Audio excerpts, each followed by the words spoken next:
What is up guys? Ito na naman yung chubby tito na si Chinog TV at ngayong araw na to. Hindi ko alam kung masayang araw ba to o hindi, pero mahaba-haba tong vlog na to kaya pagtiyagaan nyo na lang. Kasi ito na ang last time na makikita nyo kung ganito yung smile. Let's go! Let's go!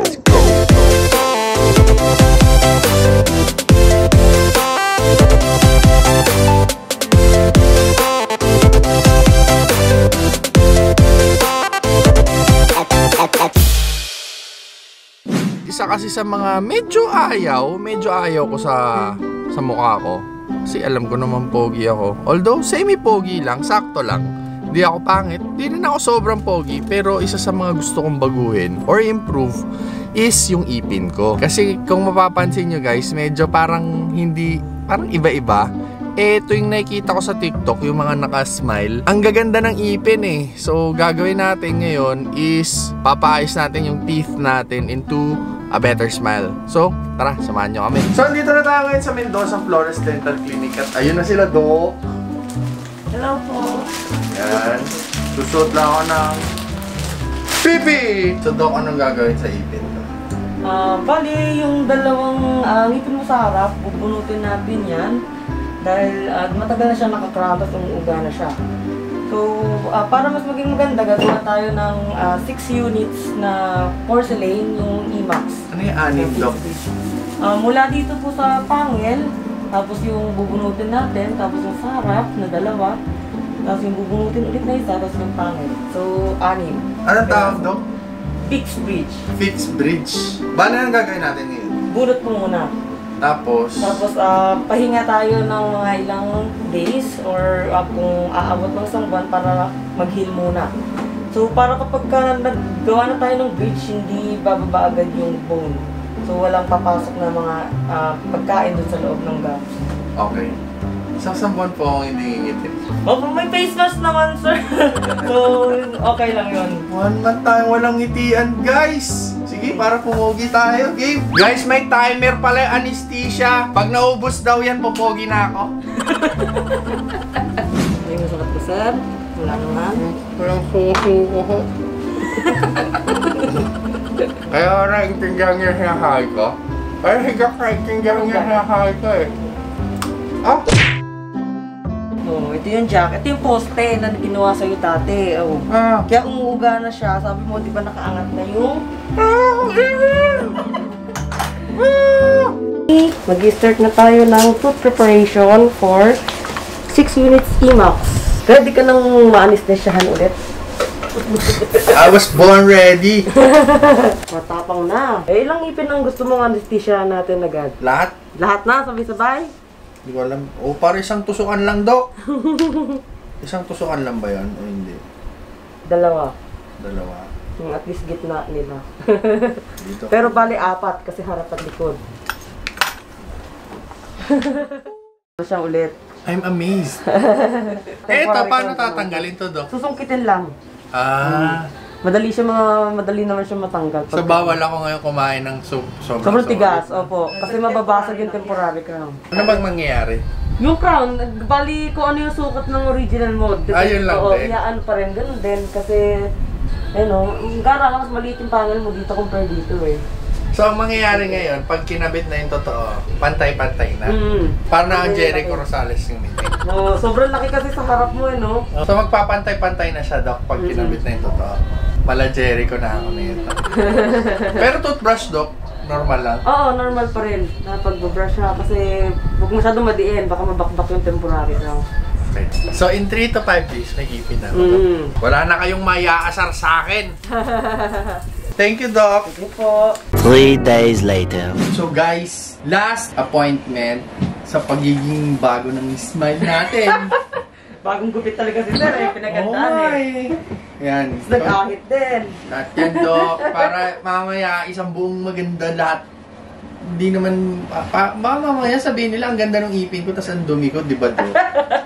Tapos tanggalin natin temporary crown mo, baka mangilo ka ulit. Okay na yan, Doc. Kikikilin ba ulit yun? Hindi po, susungkitin na lang natin. Titiisin ko na lang yan. Ready ka na, Sir? Ready na, Doc. Game. Sabi. Last na ngiti ng bungal. Yan, oh. Tanta na natin ng pagiging bungal na to. Guys, 8 taon na ako nag-braces. Akala ko tapos na ang kalbaryo. Akala nyo ba madaling maging pash-pash? Pakahirap kaya lahat ng labi mo ipit. Oh. Akala nyo cute? Sakit. Guys. Ang sakit talaga, Dok. Kayo pa lang nakakita, hindi ko pa nakikita. Moment of truth. Buti mo na.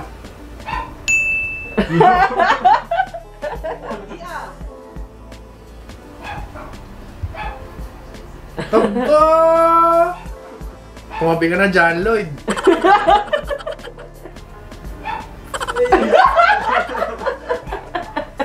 Pang-hunks na ako, Nin. Gym na lang, Gardo Versosa na to. Kamusta ang experience, sir? Masakit, Dok. Guys! Ang hirap pag hindi nakarot ka na, ano? Oo nga, Dok. Ang sakit, grabe. Kasi yung dati ko, di ba, Dok, naka-root canal? Oo. Naka-root canal kasi yung dati ko, guys. So, hindi ko talaga nararamdaman. Kaya matapang ako eh. Nasabi ko, sige, Dok, gawin mo kung ano gusto mo. Nakalimutan ko, buhay pala yung ipin ko ngayon. Pero ang ganda, Dok. The best, Dok. May ngilo pa ngayon? Meron pa, Dok. Okay lang yan. Oh, wala rin yun. O, Dok, price reveal daw. Price reveal? Price reveal. Ang price reveal. Guys, kaya yung mga naka-veneers dyan, huwag nyo akong yayabangan ng veneers nyo, ha? Kasi yung veneers nyo, hindi masakit eh. Pera-pera lang yung veneers nyo eh. Ako masakit eh. May effort, guys. Ramdam ko ang bawat ipin na pinasok sa ngalangala ko. Kano nga ba nagkakahalaga ang pinagawa Price ni, reveal. ano? Dok, magkano? Chinog. Oh. Kasi ayoko na mag-isip ng presyo. Ayoko na mag-usap, Dok. Oh, 6 na piraso yung ginawa ko sa kanya na nagkakahalaga ng 12,000 per ipin. So, times 6. Teka lang, baka... Oh, yung mga nagkukwenta dyan. baka ano ako. Oh, yung magabang sa akin sa labas. Mga naka-veneers dyan. Ito kayo. Hindi na masakit. Ito. Hindi na masakit yung pinakabit nyo. Mura pa. Pero ganda, Ano, guys. satisfying ba, ano, sir? Bukod sa masakit, worth it yung presyo eh. Yung sakit pinag-iisipan ko. Yung presyo, guys, worth it yan. Tingnan nyo Hindi ka naman. tinamaan ng anesthesia ngayon, eh, no? Hindi, Dok eh. Yung sakit na lang yung pinag-iisipan ko kung worth it. Pero yung presyo, guys, syempre, huwag nyo lang akong aabangan sa labas, ha? Mahal pala yung ngipin ni, ano, ni Tito Chub. Hindi ako nagdadala ng cash. Pero yung ipin ko, pang-akin lang yan, kaya kahit bunin nyo, hindi nyo na mabibenta sa iba. Ba, pogi! Worth it ang kanyang paghihintay. Yung hirap. Hindi alam kung worth it. Kaya guys, mga nang-aasar ng ano sa ipin ko, manap na kayo ng bagong pang-aasar sa akin. Didibdiban ko kayo eh. Wala. Hindi mo madidibdiban. Hindi ko na siya didibdiban, friends na kayo. Maganda na yung ipin ko eh.